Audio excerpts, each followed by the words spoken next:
Everyday Heroes today are bringing their world experience to Tampa Bay, turning a lesson they learned overseas into an opportunity to give back to their neighbors.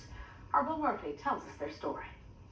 On the front lawn at Lori and Tara Neshta Singleton's Tampa home, a table with food for any who need it. There's my More girl. on that in a moment. Lori now retired was a firefighter EMT with Tampa Fire. Tara has worked with nonprofits going on 30 years. After Lori's retirement, she visited Spain to walk the Camino de Santiago, the Way of St. James, a religious pilgrimage dating back to the 9th century. That's the Santiago Cathedral. That's basically the end of the Way of St. James. That's where St. James' bones are buried in the cathedral.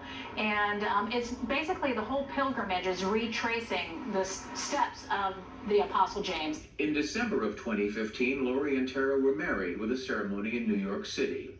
Now, on that pilgrimage, Lori met a man who had put food and water out on a table for hungry pilgrims as they passed. And so the idea to do the same here at home for those in need. Lori told Tara about the man and the table. I thought it was a great idea, especially because we were in the middle of a pandemic and a lot of people were having trouble feeding their families. And now 2 to 3 times a week, the table comes out with food and drink and toiletries. Some bring food for the table.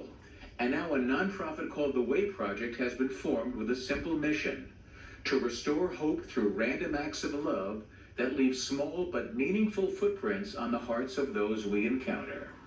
With an Everyday Heroes report, I'm Bill Murphy.